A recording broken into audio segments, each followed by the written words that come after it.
तरफ से सरिता सब पुनीत जल बहई, खग मृग मधुप सुखी सब रहे। छोटे छोटे ताल तलैया आकर के हिमांचल नगर की शोभा बढ़ाने लगे। महात्माओं ने सुना कि जगत जननी पारंबा का जन्म हुआ है। समस्त महात्मा आकर के कैलाश की शोभा बढ़ाने लगे और कैलाश से उतर करके महाराज हिमवान के पास आकर के, हिमांचल के पास में आकर के और हिमांचल नगर की शोभा बढ़ा रहे हैं।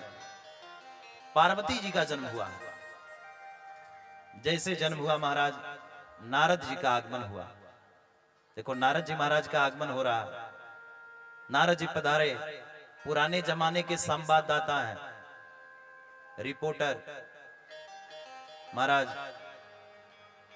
मीडिया कर्मी वालों को आपने देखा ना, खबर चाहे जैसा भी हो, लेकिन कितना चटपटा बना करके बताते हैं कि लोग देखने पर मजबूर हो जाए। तो पुराने जमाने के संवाददाता हैं श्री नारद जी महाराज। नारद जी महाराज का आगमन हुआ, माता पार्वती का जन्म सुनकर के नारद जी पधारे।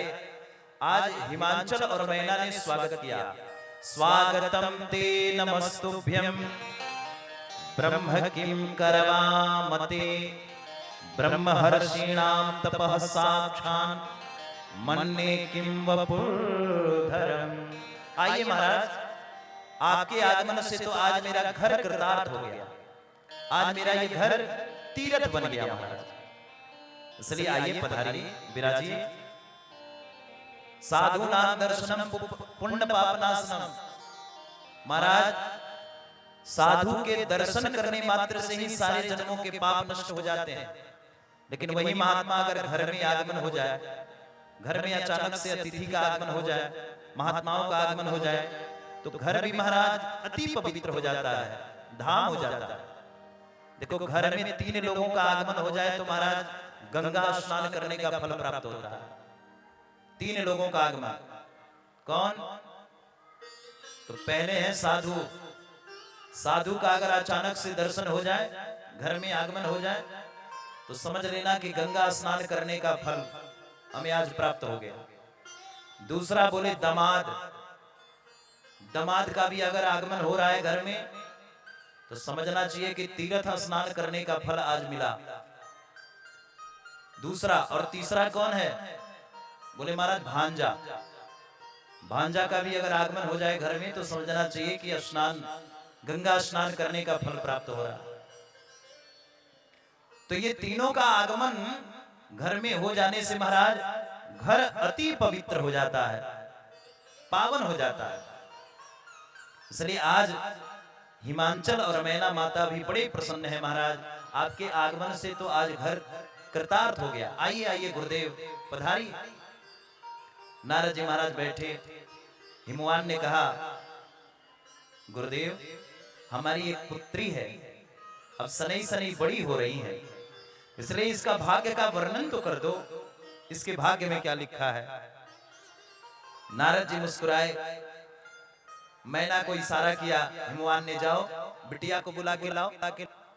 पार्वती जी को लेकर के आज मैना माता पधारी गुरुदेव के समक्ष। और जैसे ही पधारी, गुरुदेव ने आज माता पार्वती को देखा तो मुस्कुराया। क्यों? क्योंकि ये तो जगत जननी पारंबा है। आज पारंबा का भाग्य का वर्णन करने को मिला है नारद को। इसलिए नारद जी महाराज हर्षित हो रहे हैं, प्रसन्न हो रहे हैं। धीरे से हिमवान ने हाथ पकड़ा और पार्वती का हाथ गुरुदेव के सानिध्य में रख करके कहा, महाराज बिटिया का भाग्य का वर्णन तुम करें। नारद जी महाराज ने देखा, नारद जी महाराज बड़े प्रसन्न हुए। प्रसन्न का ठिकाना नहीं रहा।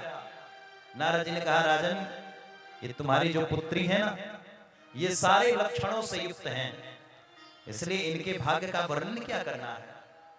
सब लक्षण संपन्ने कुमारी, होइए सतत पियहि पियारी। सारे लक्षणों से युक्त हैं, सारे लक्षण इनके अंदर विद्यमान हैं। और ये अपने पिया की प्यारी भी होंगी। इनका जो पति मिलेगा ना, बड़ा प्रेम करने वाला मिलेगा। इसलिए सारे लक्षणों से युक्त हैं। कोई ऐसा लक्षण नहीं कि पार्वती के अंदर दिखाई नहीं पड़ रहा। इसलिए हे हिमवान, हे हिमांचल, तुम बड़े भाग्यशाली हो। आज तुम्हारे भाग्य का वर्णन, तुमने पूर्व जन्म में कोई बहुत बड़ा पुण्य किया था, उसी फलस्वरूप पुण्य का ये प्रताप है कि तुम्हारे घर में इस बिटिया का आगमन हुआ। हिमवान बड़े प्रसन्न हो रहे हैं, हर्षित हो रहे हैं। देखो माता पार्वती सहज हैं, सब लक्षण संपन्न कुमारी, सहज हैं, सुंदर भी हैं, प्राकृतिक सौंदर्य है माता पार्वती के अंदर। कुछ लोग तो सुंदर बनने के लिए न जाने क्या क्या करते हैं, है ना?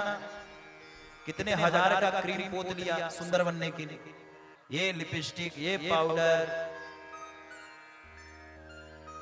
और अब तो महाराज ब्यूटी पार्लर का भी एक नया विस्तार आया है सुंदर बनने के लिए। हजारों 2000 खर्च हो जाते हैं। क्यों? बोले सुंदर बनने के लिए। देखो भगवान ने जो स्वरूप दे दिया है, उस स्वरूप पर कायम रहना चाहिए। भगवान ने जैसा बना दिया, अरे प्राकृतिक सौंदर्य के आगे चाहे जितना बनावटी सौंदर्य हम बना ले, प्राकृतिक सौंदर्य तो सौंदर्य होता है। एक बार एक व्यक्ति था महाराज, उसके एक पैर में जूते हुआ करते थे 10 नंबर, और दूसरे पैर में जूते हुआ करते थे महाराज 15 नंबर। जिस शोरूम में जाए महाराज लोग पहले ही भगा देते हैं उसको, भैया तुम्हारे बस की बात नहीं, तुम्हारे लायक कोई जूता भी नहीं।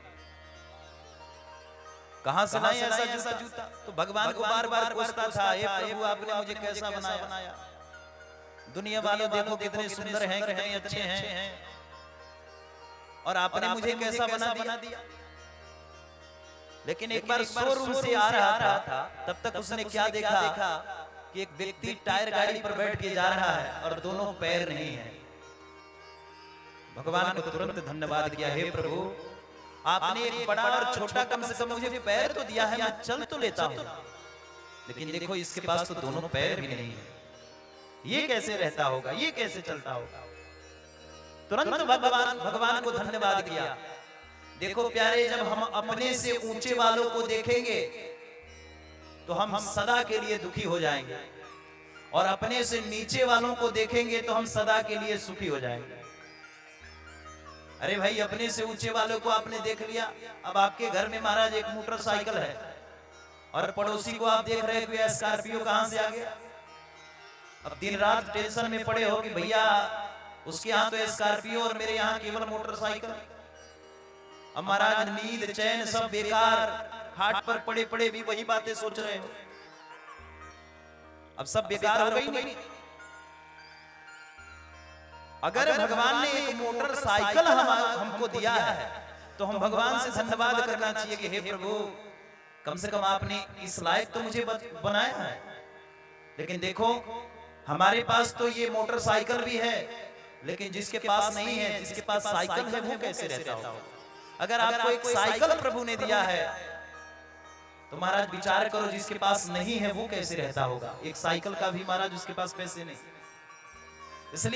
इसलिए जब अपने से नीचे वालों को हम देखेंगे तो हम सदा के लिए महाराज सुखी, और अपने से ऊपर वालों को देखेंगे तो सदा के लिए दुखी। दुनिया का नियम है। लेकिन माता पार्वती बोले महाराज सहज हैं, सुंदर हैं, प्राकृतिक सौंदर्य है इनके अंदर। भगवान ने जैसा बनाया है वही सौंदर्य माता पार्वती के अंदर। नारद जी महाराज बड़े प्रसन्न हुए, प्रसन्नता का ठिकाना नहीं रहा। लेकिन नारद जी ने तुरंत उसी समय हिमांचल को सावधान किया, हिमांचल सावधान, लेकिन तुम्हारे बिटिया का ये जो भाग्य है ना, इसमें एक अनिष्ट रेखा है इसके हस्त रेखा में। अब देखो ज्योतिषी जी हाथ देखने लगे और देख करके कहे कि 4 प्लॉट तुम्हारा यहाँ बनने वाला है, 4 मकान तुम्हारा पटना में, 4 मकान दिल्ली में। कितनी प्रसन्नता मिलेगी। और कहीं ज्योतिषी जी ने हस्त रेखा देखते देखते कह दिया एक संकट है, तब तो सावधान हो जाना पड़ता है। महाराज क्या संकट है बताओ जल्दी। नारद जी ने सारे गुणगान तो किए, लेकिन कह दिया ये तो संकट भी है। हिमवान और माता मैना ने कहा महाराज बताओ क्या संकट है मेरे बिटिया के भाग्य में। तो एक ही संकट है, अगुने अमान मातु पितु हीना। अगुने अमान मातु पितु हीना। गुने अमान मातु पितु हीना। गुने अमान मातु पितु हीना। उदासीन सब संशय छीना। उदासीन सब संशय छीना। अगुण अमान मात पितु हीना। इसका जो दूल्हा होगा ना बड़ा विलक्षण होगा ना महाराज। रहने का घर होगा, शमशान घाट में रहेगा, नंगा ब्रह्मचारी बन करके। ना इसके माता का नाम ना इसके पिता का नाम। अगुण अमान मातु पितु हीना। ऐसा विलक्षण दूल्हा के साथ हमारी बिटिया का विवाह होगा। जब महाराज मैना माता बैठी है, मैना माता ने सुना, होश उड़ गए। मैना माता ने कहा गुरुदेव ये आप क्या कह रहे हैं? क्या इतना विलक्षण दूल्हा के साथ मेरी पुत्री का विवाह होगा? महाराज मैं सत्य कहती हूं, जीते जी अपने बिटिया को पहाड़ की चोटियों से लेकर के कूद जाऊंगी, मर जाऊंगी, लेकिन जीते जी ऐसा दूल्हा के साथ, ऐसा विलक्षण दूल्हा के साथ अपनी बिटिया का विवाह करने वाली नहीं महाराज। लेकिन हिमवान बैठे हैं, बड़े समझदार हैं। पिता देखो हमेशा समझदार ही होता। हिमवान बैठे हैं, तुरंत बोले गुरुदेव उपाय क्या है ये बताएं। गुरुदेव ने कहा एक ही उपाय है। और उपाय क्या है? बोले अगर इसका विवाह महादेव के संग में हो जाए तो इसके हाथों में जितने अवगुण हैं वो सब गुण में बदल जाए। जितने अवगुण हैं सब गुण में बदल जाए। इसलिए अपने बिटिया से कहो कि महादेव का तप करे, भोलेनाथ का तप करे। जितने अनिष्ट रेखा हैं सब गुण में बदल जाएंगे। माता पार्वती बड़ी प्रसन्न हो गए। मन ही मन नारद जी को धन्यवाद दिया कि चलो अब तो गुरुदेव का वचन मिल गया, महादेव का तप मुझे करने को मिले। इतनी बात नारद जी ने कही और नारद जी महाराज निकल पड़े, चले गए। नारद जी के जाने के बाद पति एकांत पाई जब मैं नाथ न मैं समझे मुनि बैना। पति को एकांत मैना माता ने पाया तो जाकर के कहा स्वामी क्या इतना विलक्षण दूल्हा के साथ मेरी पार्वती का विवाह होगा? महाराज यही दिन देखना बाकी रह गया। महाराज हिमवान ने कहा देवी गुरुदेव ने उपाय भी तो बताया है। पुत्री से कहो कि जाकर के महादेव का तप करे और महादेव को प्रसन्न कर ले। अगर महादेव प्रसन्न हो गए तो इसके जितने अवगुण हैं सब गुण में बदल जाएंगे। जाके कहो। जाकर के आज मैना जैसे ही पार्वती के कक्ष में पहुंची, पार्वती मैया अपने भवन में मां का आगमन देखते ही तुरंत निकल पड़ी और जाकर के मैया का स्वागत किया। मां को अपने आसन पर बिठाया। मां के कहने से पहले ही पार्वती जी ने आज मुस्कुरा करके कहा मां पता है आज मैंने एक स्वप्न देखा है। स्वप्न में देखा एक श्वेत वर्णधारी श्वेतांबर पहना हुआ एक दिव्य पुरुष प्रकट हुआ है और उसने कहा है हे गौरा हे पार्वती तुम जाओ और जाकर के महादेव का तप करो, शंकर का तप करो। मां ने जब सुना तो मां बड़ी प्रसन्न हुई। पुत्री मैं यही तो कहने आई थी, इसलिए जाओ तुम अब निकल पड़ो और महादेव का अनुष्ठान करो, तप करो। माता पिता का चरण छू करके माता पार्वती उसी समय अपने भवन के समीप ही एक दिव्य महाराज कुटिया बनाया और कुटिया बना करके अपने सखियों के संग नित्य प्रतिदिन महाराज महादेव की आराधना में तात्पर्य रहो। सबसे पहले क्या बोले महाराज, पार्वती जी गई और जाकर के तपस्या प्रारंभ किया महादेव का। कैसा तपस्या? तो देखो तपस्या का मतलब ये नहीं कि आप घर छोड़ करके वन चले जाओ तब तपस्या सफल होगा। बहुत सारे लोग कहते हैं कि जंगल जाने से भगवान मिलते हैं, है ना? अच्छा, शेर कहाँ रहता है जी? जंगल में। शेर को कभी भगवान मिलते हैं क्या? दिन रात वो सिंह जंगल में ही रहता है परंतु भगवान नहीं मिलते। अरे भैया, भगवान तो घर में भी मिलेंगे, लेकिन घर को क्या बनाना पड़ेगा? बोले घर को मंदिर बनाना पड़ेगा तभी भगवान आए। और जब तक घर मंदिर नहीं बनेगा भगवान आने वाले नहीं है। इसलिए भगवान जंगल में नहीं रहते। भगवान कहाँ रहते हैं? बोले हृदय में रहते हैं। कोई बुलाने वाला चाहिए। प्रबल प्रेम में पाले पड़ के प्रभु को नियम बदलते देखा। भगवान कितने कृपालु हैं देखो तो सही। प्रबल प्रेम में पाले पड़ के प्रभु को नियम बदलते देखा। अपना मान भले ही टले पर भक्त का मान न टलते देखा। भगवान अपना मान सम्मान सब भूल जाते हैं भक्तों के आगे। इस पर प्रभु को ध्यान नहीं देते। इसलिए अपना मान भले ही टले पर भक्त का मान न टलते देखा। भगवान अपना मान सम्मान सब भूल जाते हैं भक्तों के आगे। ये भगवान का स्वभाव है जी। आज महाआरती भी है, गंगा आरती, इसलिए कथा को 8:30 बजे विराम किया जाएगा। पार्वती जी ने तप करना प्रारंभ किया, तपस्या करना प्रारंभ किया। नित्य नवे चरण उपजे अनुरागा। नित्य नवे चरण उपजे अनुरागा। नित्य नवे चरण उपजे अनुरागा।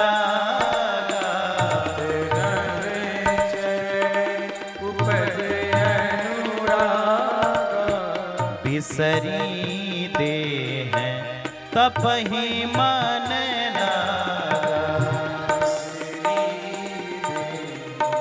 तपहि मन लागा।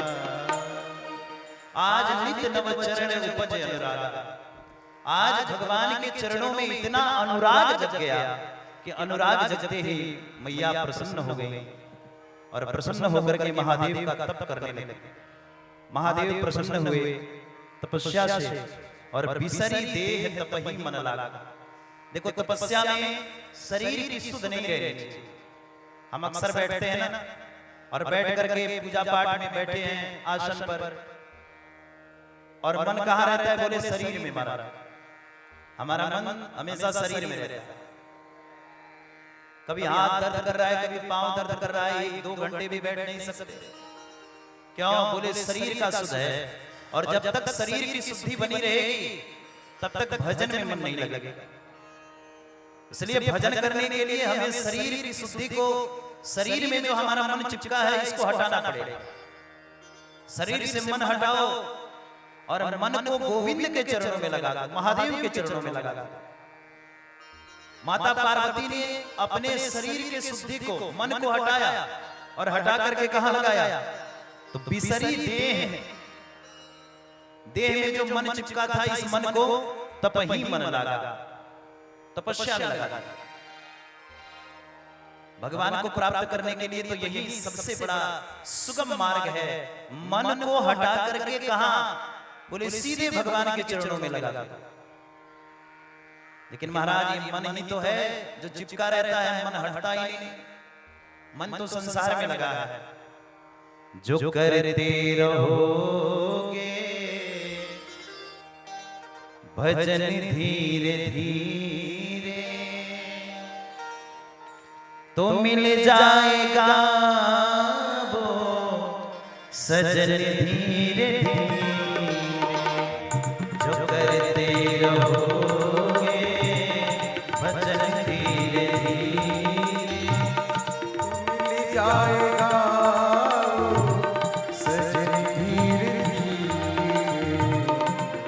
मिल जाएगा वो सजन धीरे धीरे, तो मिल जाएगा वो सजन धीरे धीरे, जो करते रहोगे भजन धीरे धीरे, तो मिल जाएगा वो सजन धीरे धीरे, तो मिल जाएगा वो सजन धीरे धीरे।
अगर प्रभु से मिलने की है दिल में तमन्ना, अगर प्रभु से मिलने की है दिल में तमन्ना, अगर प्रभु से मिलने की है दिल में तमन्ना, अगर प्रभु से मिलने की है दिल में तमन्ना, दिल में तमन्ना, जो करते रहोगे यतन धीरे धीरे, जाएगा वो सजन धीरे धीरे, तो मिल जाएगा वो सजन धीरे धीरे, तो मिल जाएगा वो सजन धीरे धीरे।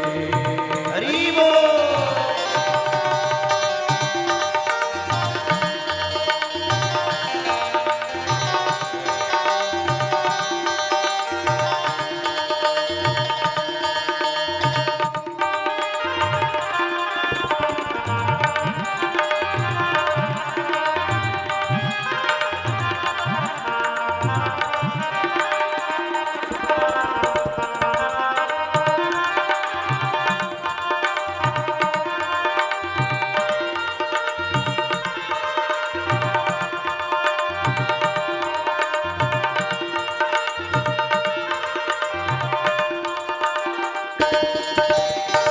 कोई काम दुनिया में मुश्किल नहीं है, कोई काम दुनिया में मुश्किल नहीं है, कोई काम दुनिया में मुश्किल नहीं है, कोई काम दुनिया में मुश्किल नहीं है, मुश्किल नहीं है, जो करते रहोगे यतन धीरे धीरे, तो मिल जाएगा वो सजन धीरे धीरे, तो मिल जाएगा वो सजन धीरे धीरे, तो मिल जाएगा वो सजन धीरे धीरे, तो मिल जाएगा वो सजन धीरे धीरे, तो मिल जाएगा वो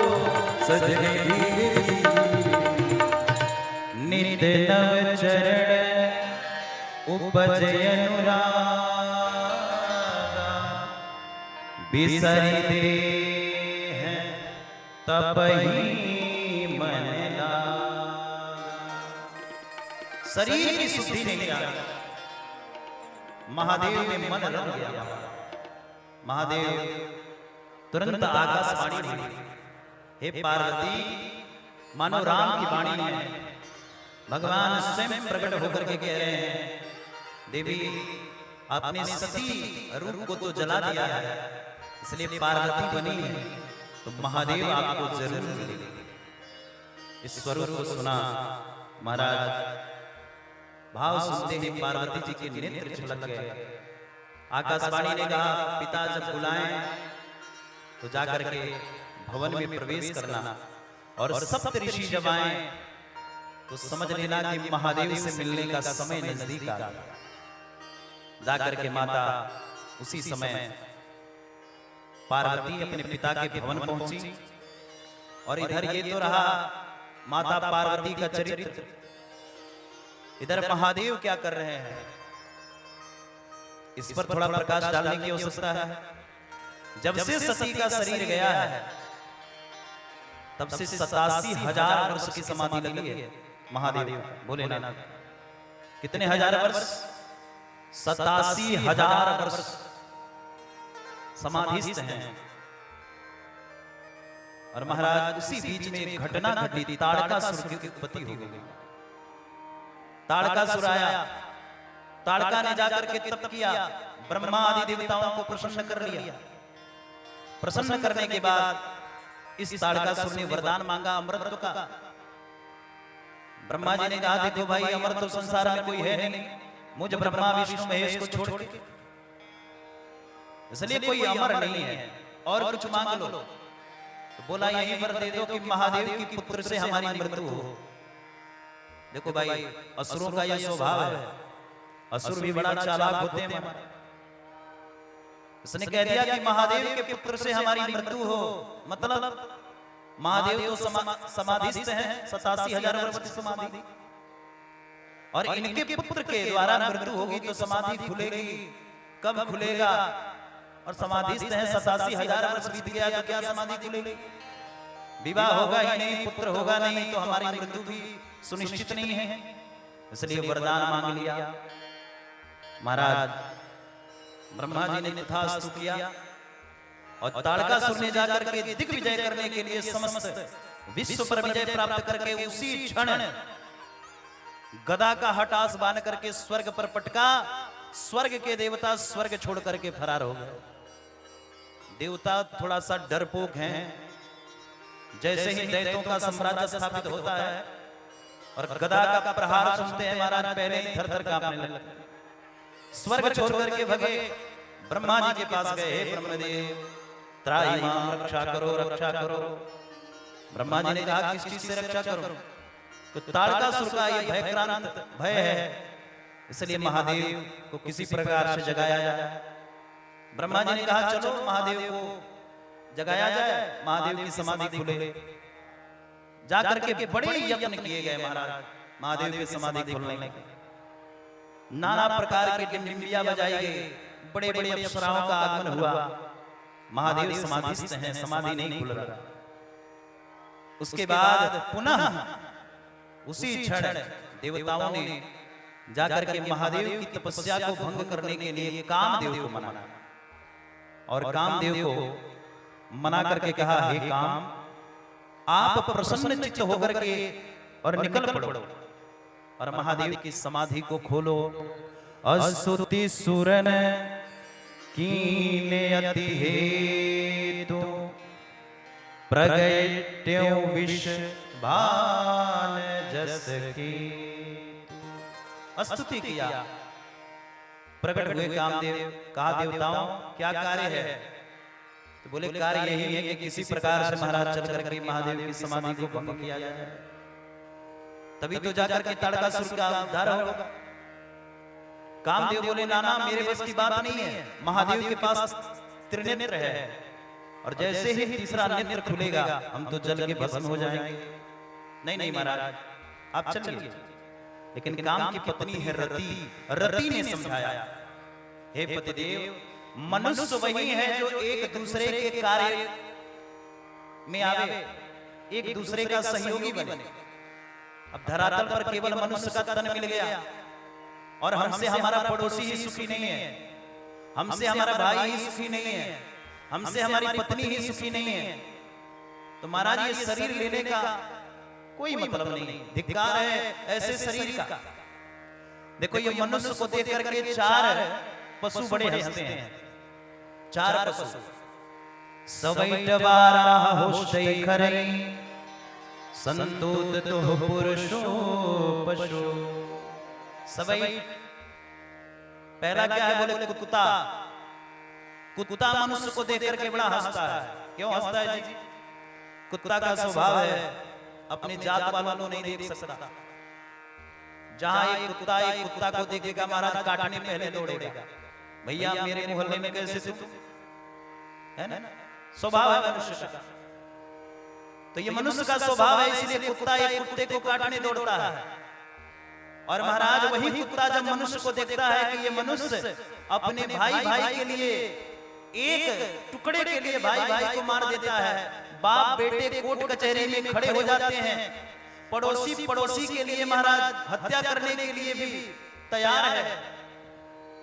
एक मनुष्य को देख नहीं सकता तो कुत्ता प्रसन्न होकर के कहता है बिल्कुल मेरे प्रजाति के हैं। जैसे मैं अपने प्रजाति को नहीं देख सकता, उसी प्रकार से ये मनुष्य भी अपने प्रजाति को देख नहीं सकता। सवैट बारह सुअर मनुष्य को देख करके प्रसन्न होता है। दूसरा, सुअर क्यों प्रसन्न होता है जी? सुअर इसलिए प्रसन्न होता है कि सुअर का काम है केवल बच्चा पैदा करना और नालियों में पड़े रहना। ये मनुष्य भी तो यही कर रहा है, केवल अपने संतान की वृद्धि में और अपने बारे में सोचता है। समाज के कल्याण के लिए, देश के कल्याण के लिए, देश के विकास के लिए महाराज कभी ये सोचता ही नहीं, आगे बढ़ता ही नहीं।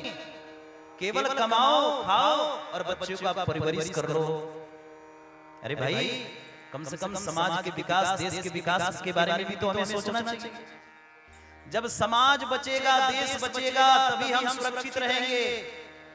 घर में चाहे जितना बढ़िया रुपया पैसा, जितनी मकान, जितनी व्यवस्था बन जाए, करोड़ों की संपदा, करोड़ों के मालिक हम हो जाएं, लेकिन देश पर कुठारघात होता रहेगा, सनातन पर कुठारघात होता रहेगा, तो सुन लो सनातनियों, आप सुरक्षित नहीं हो सकते, कभी नहीं हो सकते। इसलिए हमें सनातन की रक्षा करने के लिए सनातन के प्रति विश्वास रखना पड़ेगा, आगे बढ़ना पड़ेगा, तभी देश सुरक्षित होगा, राष्ट्र सुरक्षित होगा। और उसी देश में, उसी राष्ट्र में हम रहते हैं और हम भी सुरक्षित होंगे। इसलिए केवल अपने बारे में नहीं, पुरुषार्थी बनो, पुरुषार्थ करो। तो महाराज दूसरा कौन बचता है? कौन? बोले ये दूसरा उपमा है सुअर। सुअर देख करके प्रसन्न होता है कि हम भी अपने बारे में सोचते हैं और ये मनुष्य भी केवल अपने बारे में सोचता है। सवैट बारह होशै खरै। तीसरा कौन है? बोले ऊंट। ऊंट देख करके हंसता है। क्यों? ऊंट हमेशा गर्दन ऊंचा करके चलता है और हम मनुष्य भी तो यही करते हैं। थोड़ा सा धन आया, वैभव आई, संपदा आई, गाड़ी घोड़ा आ गया घर पे, तो महाराज अब हम भी अपना गर्दन कभी नीचा करके नहीं चलते, अब ऊंची गर्दन करके चल रहे। भैया हम किसी से कम है क्या? पहले एक जमाना था कि चाचा ताऊ बगल से निकलते थे तो प्रणाम हुआ करता था, राम राम हुआ करता था। आज वही जमाना है कि महाराज बगल से चाचा ताऊ निकल जाते हैं लेकिन हम नमस्कार भी नहीं करते। क्यों? क्योंकि हम विचार करते हैं हम तो पढ़े लिखे हैं, हम तो बहुत पढ़े लिखे हैं, क्या किसी को प्रणाम करना, क्या किसी को नमस्कार करना। होशै खरै। और महाराज चौथा उपमा है गदहा। एक गदहा भी मनुष्य को देख करके हंसता है। अच्छा गदहा क्यों हंसता है जी? गदहा भी इसलिए हंसता है कि ये भी विचार करके देखता है भैया जीवन भर मालिक को मैंने प्रसन्न किया, बोझा ढो ढो करके मालिक को प्रसन्न करने में ही लगा रहा, लेकिन मालिक कभी हमसे प्रसन्न नहीं हुआ, कभी नहीं। जिस मालिक के लिए मैंने पूरा जीवन निकाल दिया वही मालिक बाद में क्या देता है जी? दो चार डंडा, इसके अलावा कुछ नहीं। उसी प्रकार से हम मनुष्य हैं, दिन रात अपने बीवी बच्चों की सेवा में लगे रहते हैं और वही बच्चे जब बड़े होते हैं तो माता पिता को कहते हैं आंख दिखा करके तुमने मेरे लिए क्या किया, क्या दिया? गधे की तरह उन बच्चों को जीवन यापन के लिए महाराज न जाने क्या क्या उपाय, क्या क्या व्यवस्था करके बच्चों को पढ़ाते हैं और बच्चे बुढ़ापे में आंख दिखाते हैं। तो महाराज ये गधा प्रसन्न होता है कि जैसे हम जीवन भर मालिक को प्रसन्न किए, बदले में कुछ नहीं मिला, उसी प्रकार से महाराज ये मनुष्य भी है, जीवन भर किया इसे कुछ नहीं मिला। इसलिए शरीर है तो ये शरीर से हमें क्या करना चाहिए? बोले परोपकार करना चाहिए, एक दूसरे का सहयोग करना चाहिए। रति ने समझाया, रति के समझाने पर आज काम प्रसन्न हुए और प्रसन्न होकर के 5 बाण लेकर के निकल पड़े महादेव की समाधि को भंग करने के लिए। सबसे पहले बाण का प्रयोग किया महादेव के ऊपर उच्चाटन। उच्चाटन एक ऐसा बाण है कि अगर महाराज फेंक दिया जाए किसी के घर पे तो महाराज वो व्यक्ति का घर में मने नहीं लगेगा, भैया इससे भी महादेव जग जाए, समाधि भंग हो जाए। दूसरा सम्मोहन, सम्मोहन से भी महादेव प्रसन्न नहीं हुए, जगे नहीं, तो वशीकरण का प्रयोग करके एक आम का वृक्ष का सहारा लिया। आम का वृक्ष अति शुभ है महाराज, इसलिए घर में चाहे जितनी वास्तु दोष आ जाए, घर में चाहे जितनी बड़ी वास्तु दोष आ जाए, महाराज ज्योतिषियों ने बड़े उपाय बता दिए कि देखो ऐसा कर लो ऐसा हो जाएगा, ऐसा कर लो वैसा हो जाएगा, लेकिन कहीं घर के सामने आपने आम का एक वृक्ष भी लगा दिया तो घर का सारा वास्तु दोष छूमंतर। ये आम में प्रभाव है, आम के वृक्ष में प्रभाव है। इसलिए अपने घर के गमले में कम से कम घर के सामने मुख्य द्वार पर 2 गमले लगाओ, एक आंवला एक आम जरूर लगाओ। इससे घर में क्या होगा? बोले महाराज वास्तु दोष छूमंतर, वास्तु आएगा ही नहीं घर में, आम का वो प्रभाव है। आज आम के वृक्ष का सहारा लेकर के महादेव के ऊपर आज तुरंत जैसे ही वशीकरण का प्रयोग किया, कर्ण कनिकाओं से वो बाण होकर के हृदय में आई और हृदय भवन में आकर के जैसे ही महाराज वो बाण का संचार आया, महादेव के अंदर काम उत्पन्न हुआ और जैसे ही काम उत्पन्न हुआ तुरंत महादेव जगे और त्रिनेत्र खुला महादेव का। त्रिनेत्र खुलते ही महाराज एक दिव्य ज्वाला प्रकट हुआ और वो ज्वाला आगे बढ़ा, तुरंत आगे काम खड़े हैं, जाकर के काम पर लगा और काम जल के भस्म हो गए। बोल भोलेनाथ की, भस्म हो गए काम, हाहाकार मच गया, देवता सब घबराए भगे। देवताओं ने देखा महाराज हर पे सुर भय असुर सुखारी, जितने देवता हैं सब भाग करके खड़े हो गए और असुर सब सुखी हो गए। असुर क्यों सुखी हो गए? असुरों ने सोचा चलो भाई गए थे महादेव को मनाने, अब तो भस्म हो गए ना काम, देवताओं के ऊपर सीधे उल्टा प्रहार हुआ, इसलिए सब खुशी हो गए। लेकिन महादेव का स्वभाव है क्षणे रुष्टा क्षणे तुष्टा रुष्टा तुष्टा क्षणे क्षणे, 1 मिनट में प्रसन्न 1 मिनट में नाराज। सह आशुतोषः, थोड़ा सा लेकर के भी प्रसन्न रहने वाला देव, ये महादेव का स्वभाव है। आशुतोष तुम औघड़दान, कृपालु है, दयालु है, इतना दयालु कोई देवता नहीं माना। देखो काम भी जले और काम की पत्नी भी आई, आकर के रोने लगी, हे महादेव अब क्या होगा? इसलिए अब हमारे पति नहीं रहे, हम कैसे रहेंगे? महादेव ने आशीर्वाद दिया, राम सिया राम जय जय राम, राम सिया राम जय जय राम, राम सिया राम जय जय राम, राम सिया राम जय जय राम। हो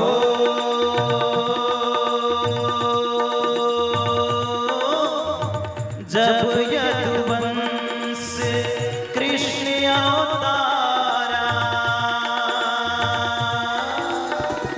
होई हरे महामहि भारा, सिया राम जय जय राम, सिया राम जय जय राम।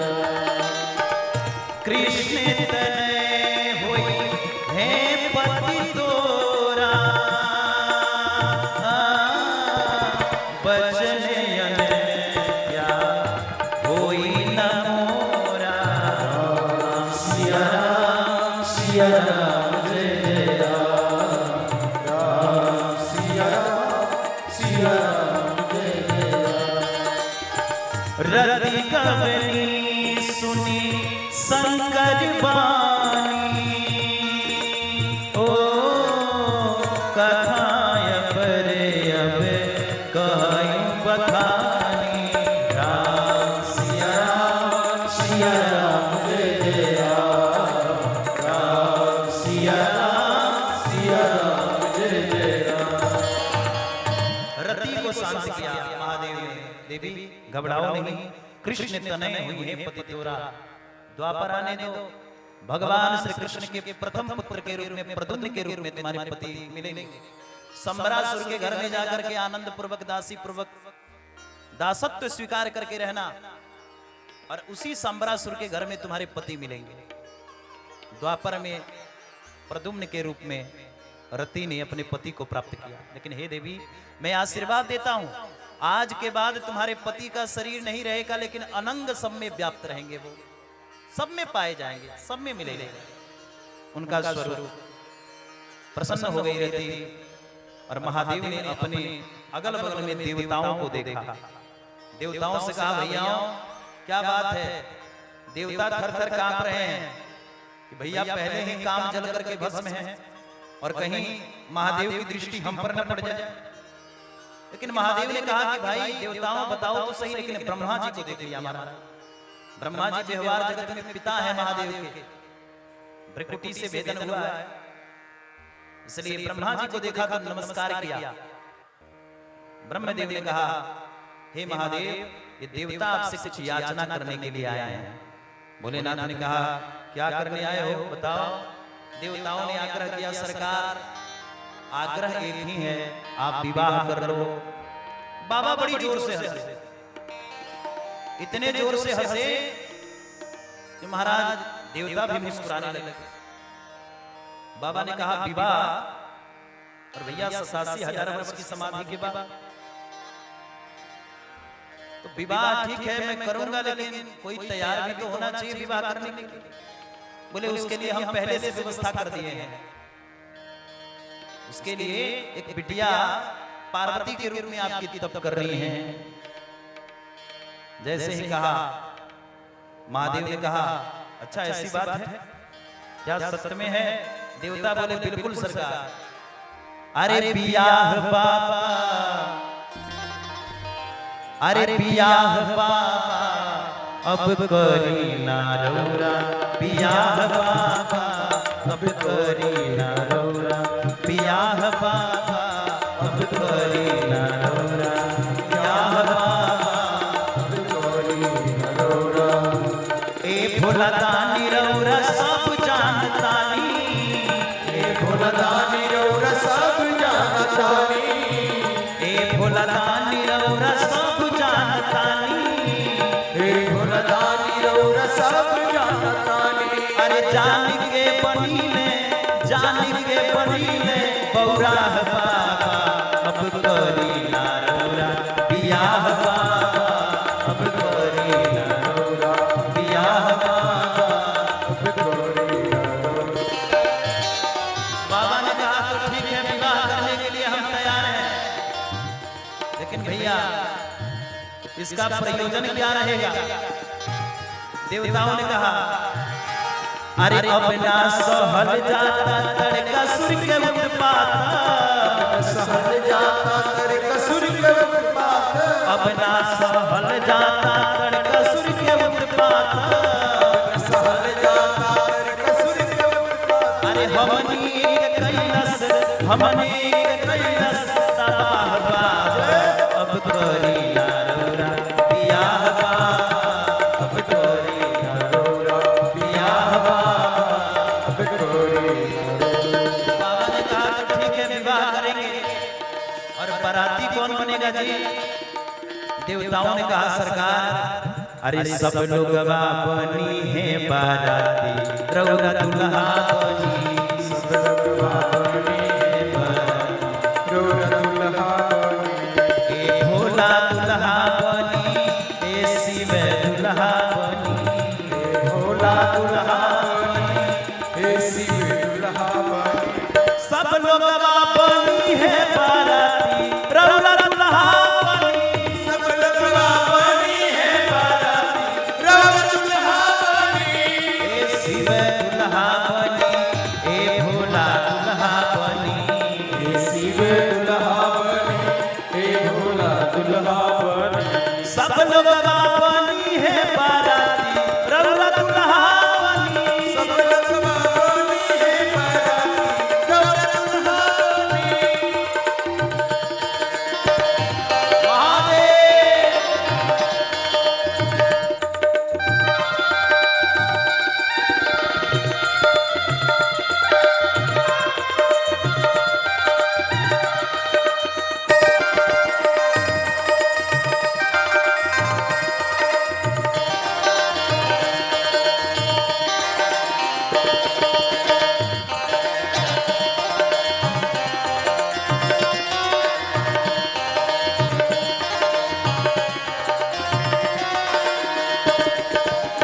सगरो भेजाई नेवता पढ़ पढ़ के आई हैं देवता सगरो भेजाई नेवता पढ़ पढ़ के आई हैं सगरो भेजाई नेवता पढ़ पढ़ के आई हैं देवता सगरो भेजाई नेवता पढ़ पढ़ के आई हैं तो पे जुड़ाई सबके छाती बाबा दुल्हा बनी तावे जुड़ाई सबके छाती बाबा दुल्हा बनी तो पे जुड़ाई सबके छाती बाबा दुल्हा बनी तावे जुड़ाई सबके छाती बाबा दुल्हा बनी ए भोला दुल्हा बनी ए शिव दुल्हा बनी भोला दुल्हा बनी हे शिव दुल्हा बनी सब लोग बनी है बाराती रौरा दुल्हा बनी सब लोगवा बनी है बाराती रौरा दुल्हा बनी सब लोग बनी है बाराती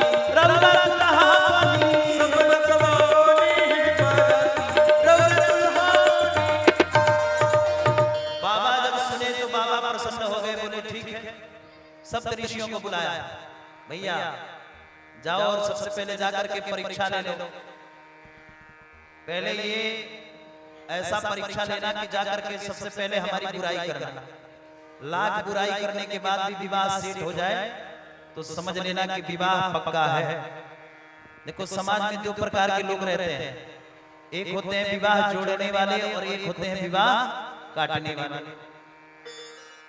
सप्त ऋषियों को बुलाया सप्त ऋषि आए बोले सरकार हम तो 1 मिनट में जाएंगे विवाह काट छाट के बराबर कर देंगे आदेश तो दीजिए अब भैया ऐसे लोग होते हैं ना लड़का कहाँ रहता है जी बोले दिल्ली है अच्छा दिल्ली में क्या है जी बोले इंजीनियर है अब लड़के का विवाह हो गया अब लड़का घर पर रह रहा है किसी ने कहा महाराज ये तो दिल्ली में इंजीनियर था क्या हुआ बोले विवाह जब तक नहीं हुई थी तब तक के लिए इंजीनियर था विवाह हो गई तो महाराज घरे पर इंजीनियरिंग हो रहा है ना ऐसे भी महाराज अगुआ लोग होते विवाह कराने वाले सब ऋषि गए जाकर के मैया के चरणों में प्रणाम किया और कहा पार्वती किसके लिए तप कर रही हो अरे उस महादेव के लिए निर्गुण निर्लज कुबेश कपाली अकुले अगे है दिगंबर अरे ना जिसके माता का पता ना पिता का पता शमशान घाट में रहता है नंगा ब्रह्मचारी बन करके उसके लिए तप कर रही हो ये ठीक नहीं है पार्वती इसलिए हमने तुम्हारे लिए एक सुंदर वर ढूंढा है और वो कौन है तो भगवान विष्णु हैं इसलिए विष्णु को वर्ण करो बड़े सहज हैं बड़े सुंदर हैं बड़ा सुंदर स्वभाव भी है क्या महादेव के चक्कर में पड़ी हो महादेव के लिए तप कर रही हो मैया ने जब सुना तो मैया के नेत्र छलक गया बोले सप्त ऋषियों तुमने बिल्कुल ठीक कहा हे सप्त ऋषियों सोना जो होता है ना सोना का स्वभाव होता है सोना के 1000 आभूषण बनते हैं लेकिन 1000 आभूषण बनने के बाद भी अगर सोने को गला दिया जाए तो वो सोना ही बचता है उसी प्रकार से मेरा मन महादेव में लगा है चाहे तुम किसी भी देवताओं के बारे में जितना प्रशंसा करना है कर लो, लेकिन हम तो महादेव के बन चुके हैं, महादेव हमारे बन चुके हैं। अब इसके अलावा बस कुछ सूझता नहीं, कुछ दिखता नहीं, इसलिए अब तो मन महादेव में ही लग चुका है। कैलाश के निवासी नमो बार बार, प्रणाम किया। कैलाश के निवासी नमो बार बार, आयो शरण तिहारी प्रभु तार तार तू। लाश के निवासी नमो बार बार, कैलाश के निवासी नमो बार बार, आयो शरण तिहारी प्रभु तार तार तू। आयो शरण तिहारी प्रभु तार तार तू।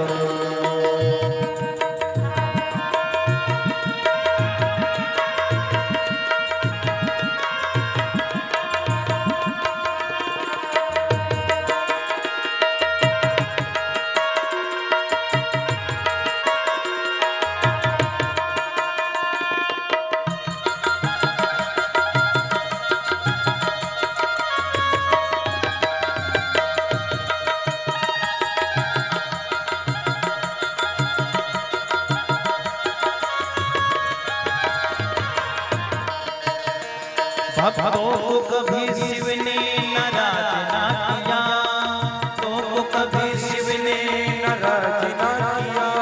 मांगा जिसे चाहा वही वरदान है दिया, मांगा जिसे चाहा वही वरदान है दिया।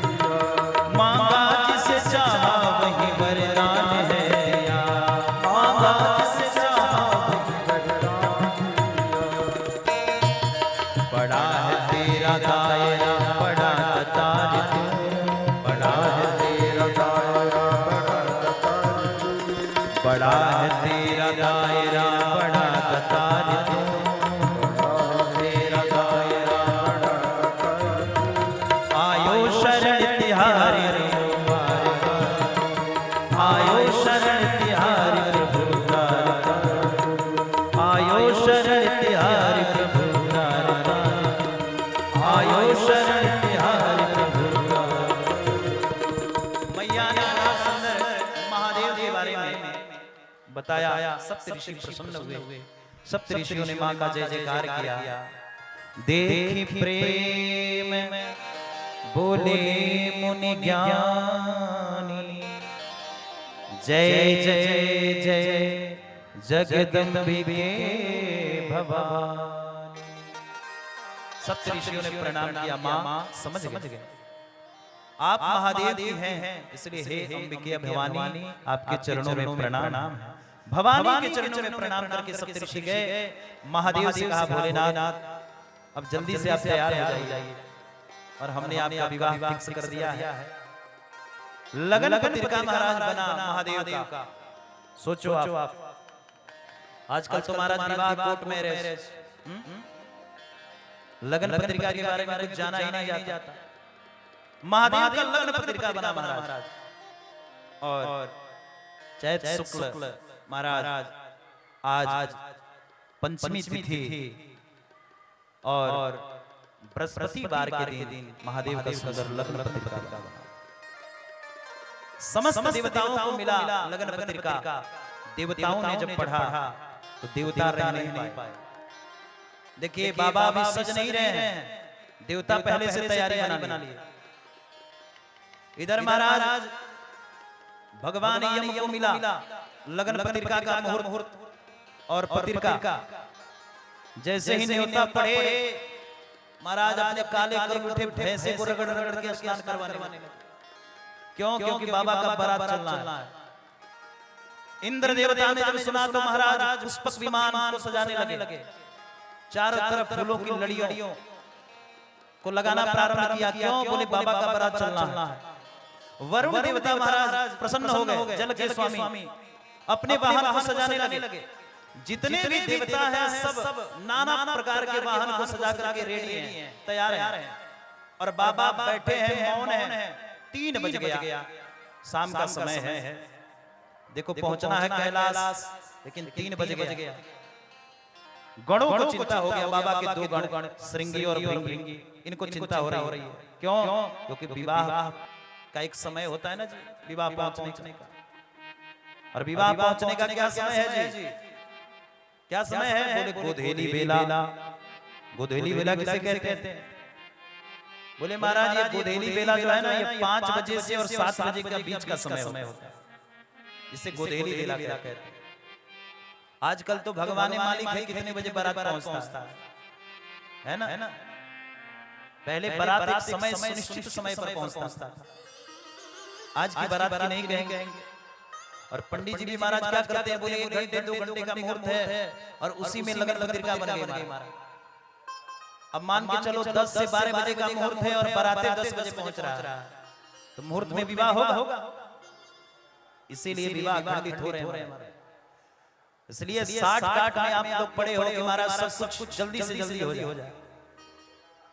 अरे भैया विवाह भी समय से करो और मुहूर्त के हिसाब से करो। बिना मुहूर्त का कोई कार्य मत करो। बिना मुहूर्त का कार्य सब बेकार है महाराज। इसलिए हमारे यहाँ खाने का मुहूर्त है, जागने का मुहूर्त है, सोने का मुहूर्त है, सब चीज का मुहूर्त है। भोजन करने का भी मुहूर्त है महाराज। बिना मुहूर्त का कोई कार्य नहीं होता, ये सनातन की पद्धति है।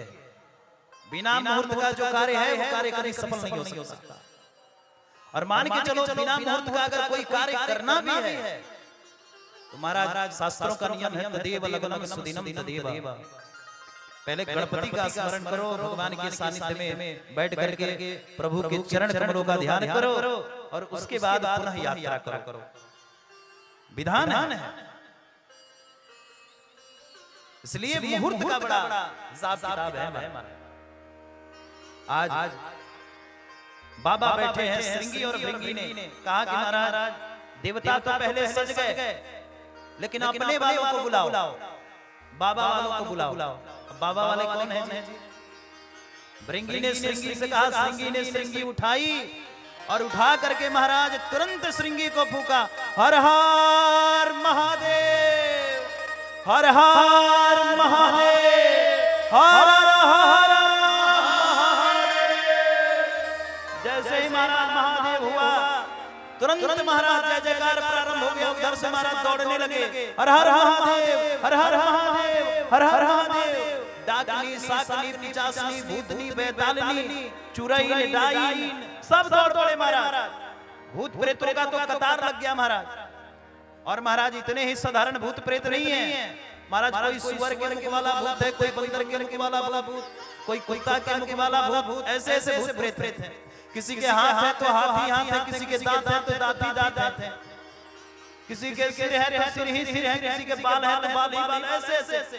कोई अदृश्य है, किसी का दांत दिख रहा है केवल, महाराज शरीर नहीं दिख रहा, वो हंसता है तो दिखता है।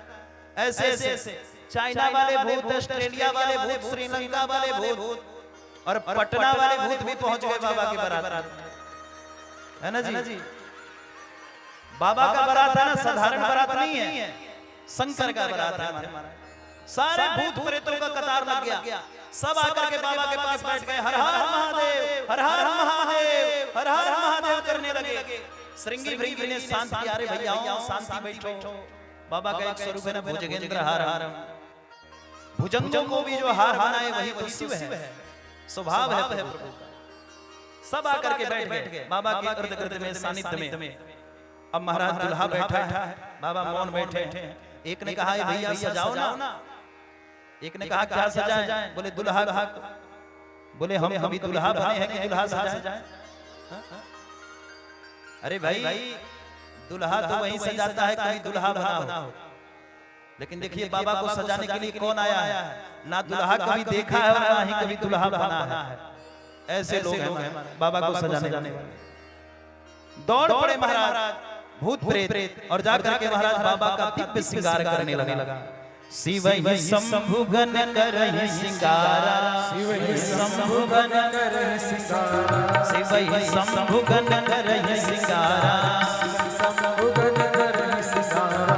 जटा मुकुट अहि मोर सवारा, जटा मुकुट अहि मोर सवारा, जटा मुकुट अहि मोर सवारा, जटा मुकुट कहीं और सारे भूत प्रेतों ने आने आके महाराज एक भूत दौड़ करके गया और जाकर के बाबा की जटा बिखरी थी, जटाओं को पकड़ा और बीच से बांध दिया। बोला ये बाबा का मऊर है। एक भूत दौड़ा महाराज, जाकर के सोचा मऊर में लटकन कहाँ है जी, लड़ियां तो दिख नहीं रही। तो महाराज पतले पतले सर्पों को पकड़ा, एक मुट्ठा सर्पों, मुंडी केवल ऊपर कर दिया और बीच से महाराज एक छोटे से सर्प से बांध दिया। ला करके और बाबा के मुकुट पर महाराज बांध दिया और बांध करके पूंछ सब नीचे लटका दिया आगे चेहरा। बोला ये बाबा का मऊर का लटकन है। एक भूत बोला अच्छा भैया हम भी कुछ कर दें। दौड़ा गया, दो बड़े बड़े सर्पों को पकड़ा, एक आकर के बाबा के दाहिने भुजा में चिपका दिया, एक बाएं भुजा में चिपका दिया। एक भूत दौड़ा महाराज पहाड़ में काले काले बिच्छुओं को पकड़ा और बाबा के समक्ष ला करके बिच्छुओं को डंक मारा। जैसे ही मारा महाराज बिच्छुओं ने अपना चिमटा निकाला, ला करके बाबा के कान में चिपका दिया, दोनों कानों। बोला ये बाबा का कुंडल है। एक भूत दौड़ा महाराज, बोला भैया जनेऊ कौन बदलेगा? बाबा का पुराना जनेऊ हटा करके बोला कि भैया नया जनेऊ लाओ। अब भैया बासुकी भैया भाग रहे थे, बासुकी नाग धरते से पकड़ा और जाकर के बाबा के गले में ला करके लपेट दिया। बोला ये बाबा का जनेऊ है। एक भूत दौड़ा, बोला ये भैया सब तो हो गया, फेशियल कौन करेगा? फेशियल तो होना चाहिए। अब आजकल के दुल्हा जैसे नहीं मारा, विवाह से पहले ही 4 घंटा ब्यूटी पार्लर में बैठे रहते दुल्हा लो। एक हमारा चेला था, हमारा 4 घंटा बैठ करके आया। हमने कहा कहाँ गए थे? बोले महाराज ब्यूटी पार्लर में। हमने कहा यहाँ क्या होगा जी? बोले महाराज यहाँ पर दुल्हा बनने आ जा रहे हैं ना, तो यहाँ पर सज करके आए हैं। हमने कहा पहले अपना चेहरा जा करके आईने में देख कैसा लग रहा है, कहीं ऐसा ना हो कि तुम्हें ही कुत्ते काट ले। अरे भैया भगवान ने जो सौंदर्य दिया है इसको स्वीकार करो। अब 4 घंटा रगड़ के तुमने किया और हमारा चारों तरफ फफोले पड़ गए चेहरे में। ऐसा ब्यूटी पार्लर का कैसा सिंगार? तो बाबा का फेशियल करने के लिए महाराज दौड़े और तुरंत दौड़े तो महाराज अभी चिता शांत भई थी। चिताओं का गर्मा गर्म राख को लिया, लेकर के महाराज निकल पड़ा। ऊपर से लेकर के नीचे तक बाबा के शरीर पर लपेट दिया। बोला ये फेशियल है बाबा का। महाराज चारों तरफ से दुल्हा बैठे हैं। अब विचार करिए, एक ने कहा भैया वस्त्र क्या पहनेंगे? वस्त्र का भी तो महत्व है जी। अब वस्त्र जैसा पहनेगा दुल्हा वैसा ही लगेगा, तो वस्त्र कैसा पहनेंगे? तो कहा कि जल्दी से बाबा को खड़ा करो। बाबा खड़े हो गए और जैसे बाबा खड़े हुए मृगछाल था, उसी मृगछाल के बाबा की कमर में लपेट दिया। लेकिन थोड़ा कड़ा था हमारा, बाबा के कमर में लपेट दिया, लेकिन मृगछाल बार बार सरक जा रहा है। भूत प्रेतों ने कहा सरकार यहाँ सरक रहा है तो ठीक है, कहीं वहां सरक गया तब। इसलिए कार्य करो, जितना जल्दी हो सके पहले इसका व्यवस्था करो। दौड़ करके गया, एक लंबा सर्प पकड़ा महाराज और ला करके बाबा के कमर में लपेट करके और बिल्कुल बीच से बांध दिया और बोला देखो भैया सर्प देवता, दुल्हा की सारी प्रतिष्ठा तुम्हारे हाथों में है, इसलिए तुम सरके तो दुल्हा की प्रतिष्ठा सरके, इसलिए तुम बने रहना। सर्प मुस्कुरा करके बोला अरे बाबा की बारात है, अपने वाले हैं, चिंता न करना। निकल पड़ा महाराज, आज अद्भुत बारात है। वृषभ नंदी जी ने कहा सरकार मुझ पे आरूढ़ हो जाएगी और भगवान भोलेनाथ निकल पड़े। आगे बारात जैसे ही महाराज देखो थोड़ा सा कथा को बड़े काट छाट और सूक्ष्म तरीके से आगे बढ़ाना पड़ा, क्योंकि समय का भी अभाव है। जैसे ही महाराज नगर निकट बारात पहुंचा, देवता सब पहले से ही हड़बड़ी में हैं। देखो बाबा वालों को चिंता नहीं है, लेकिन देवताओं को चिंता है। जितना जल्दी हो सके पहले, जितना जल्दी जिसको मिल रहा है वो खा लो। बाबा वाले मिल गए तो महाराज कुछ मिलने वाला नहीं है, इसलिए सब अपनी अपनी व्यवस्था में लगे हैं। तब तक बाबा वालों का हर हर महादेव आगमन हुआ। महाराज नगर के जितने बच्चे हैं दौड़ पड़े बारात देखने के लिए, लेकिन जैसे ही महाराज बारात देखने के लिए बच्चे दौड़े, सब दौड़ के भागने भी लगे। अब भाग के अपने अपने घर में घुस गए और जाकर के अपना खिड़की दरवाजा बंद कर रहे हैं। अरे भाई उनके माता पिताओं ने पूछा, अरे भैया क्या हुआ? बच्चे बोले जो बारात देखेगा वो लौट के नहीं आएगा, इसलिए तुम मत जाना। ऐसा बारात आया है नगर में।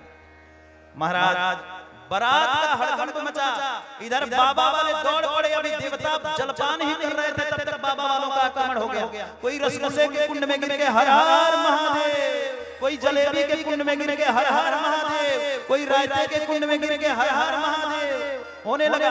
हड़कंप मच गई महाराज। और बाबा भी सनई सनई पहुंच रहे हैं कहां? हिमांचल नगर में, जहां आज सुंदर हिमांचल जी का घर है। उस घर की ओर बाबा की बारात बढ़ रही है। पहले से ही महाराज समस्त बालकों ने जाकर के अपने अपने खिड़की दरवाजे बंद कर दिए। बाबा वाले प्रवेश, बाबा भी पहुंच गए महाराज। बाबा पहुंचे, बारात द्वार पर लगा। महाराज लोग गायन करने लगे, अरे ऐसन दूल्हा न देखनी, अरे बाप रे बाप संदूल्हा न देखनी, बाप रे बाप संदूल्हा न देखनी, बाप रे बाप संदूल्हा न देखनी, बाप रे बाप। बसहा बैलवा पर चढ़ी के अइले, बसहा बैलवा पर चढ़ी के अइले, बसहा बैलवा पर चढ़ी के गरवा में लटकल सांप रे सांप, अरे सांप रे सांप, ऐसन दूल्हा न देखनी, बाप रे बाप संदूल्हा न देखनी, बाप रे बाप। ऐसन दूल्हा न देखनी, बाप रे बाप संदूल्हा न देखनी, बाप रे बाप। बसहा बैलवा पर चढ़ी के अइले, बसहा बैलवा पर चढ़ी के गरवा में लटकल सांप रे सांप, अरे सांप रे सांप, ऐसन दूल्हा न देखनी, बाप रे बाप संदूल्हा न देखनी, बाप बाप रे बाप। महाराज जैसे ही भोलेनाथ का आगमन हुआ, आज सबसे पहले मैना सुबह आरती सवारी, संग सुमंगल गावहि नाम। मैना माता ने दिव्य आरती सजाई। आरती से पहले नाइन आ गई महाराज। नाइन समझते हैं ना, हजाम की वाइफ। तो महाराज आ गई, बोली कि देखिए पहले हमारा विधान है, इसलिए जाओ लाओ थाली, हम जाकर के पहले दुल्हा का परीक्षण कर लें, आरती कर लें जितना जल्दी हो सके। दुल्हा का आरती हम करेंगे। अब गई महाराज, बाबा खड़े हैं, जाकर के बाबा की आरती करने लगे। बाबा तो प्रसन्न हो गए आरती देख करके, और बाबा से बोली कि कुछ नेग दे दीजिए। बाबा ने कान की कुंडल खींच के हाथ में रख दिया। महाराज वहीं पर बेहोश हो गई, उठ करके नहीं आई। सखियों ने सोचा आकर के कुछ बताती तो सही। कुछ लोगों को भेजा गया कि भैया जाकर के देखो क्या हुआ, तो बेहोश पड़ी है। मैना ने शुभ आरती सजाई सखियों के संग में। मैना माता जैसे ही आई, आज महाराज अद्भुत दृश्य है। जैसे ही आगमन हुआ, सखियों ने दुल्हा को देखा, विचित्र दुल्हा का स्वभाव। मैना जी ने तुरंत थाल फेंक दिया और तुरंत मैया बेहोश हो गई। तुरंत महाराज सखियां तुरंत दौड़ करके पानी की छींटा कर रही हैं। मैया का नेत्र खुला, मैया जग करके रोने लगी। इतना विलक्षण दूल्हा और ऐसे दूल्हा के साथ मेरे पार्वती का विवाह कदापि नहीं होगा। जोर जोर से महाराज मैया रो रही है, रुदन कर रही है, बिलख रही है। अरे परिछे के जाई दुल्हा, अरे परिछे के जाई दुल्हा, अरे जीव जला का, अरे बाप रे बाप, अरे बाप रे बाप, अगर में लटकल बाटे सांप, अरे बाप रे बाप, घर में लटकल बाटे सांप, अरे बाप रे बाप, घर में लटकल बाटे सांप। परिछे के जाई दुल्हा, परिछे के जाई दुल्हा, जीव जला का, अरे बाप रे बाप, अरे बाप रे बाप, घर में लटकल बाटे सांप, अरे बाप रे बाप, घर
जटा जुटलम हरवा धुरिया बहारे भोला के बसहा गजब आँख मारे भोला के बसहा गजब आँख मारे जटा जुटलम हरवा धुरिया बहारे भोला के बसहा गजब आँख मारे भोला के बसहा गजब आँख मारे भोला के बसहा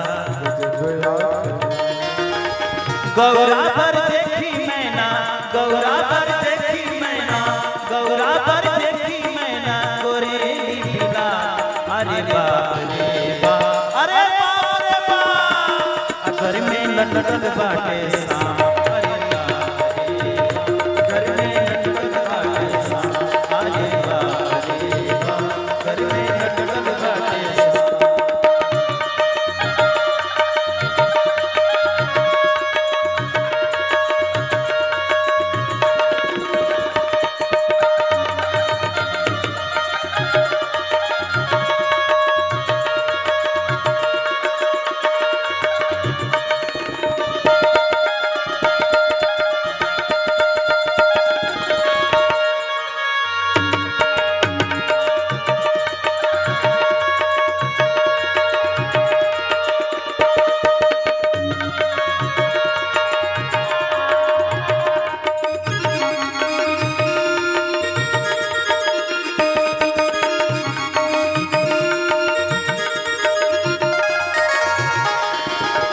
गाजा पियाला से लोगे लाल लाल अखियां डर के हुआरे उतारे नहीं सकियो डर के हुआरे उतारे ओ गाजा पियाला से लोगे लाल लाल अखियां डर के हुआरे उतारे नहीं सकियो डर के दुल्हा के मुंह से निकले दुल्हा के मुंह से निकले दुल्हा के मुंह से निकले गाजा के भाप अरे बाप रे बाप अरे बाप रे बाप घर में लटकल बाटे सांप अरे बाप रे बाप घर में लटकल बाटे सांप अरे बाप रे बाप घर में लटकल बाटे सांप अरे बाप रे बाप घर में अरे बाप रे बाप घर में लटकल बाटे सांप अरे बाप घर में लटकल बाटे सांप अरे बाप रे बाप घर में लटकल बाटे सांप बोल बुल्हा सरकार जय। और आइए हमारे यजमान आज के बस भगवान का सदर से पानी ग्रहण और मंच पे हमारे वैदिक आचार्य सोनू बाबा गुड्डू जी और एक और लाल जी बाबा जी आप सभी लोग मंच पर उपस्थित हैं और 2 मिनट के लिए सभी लोग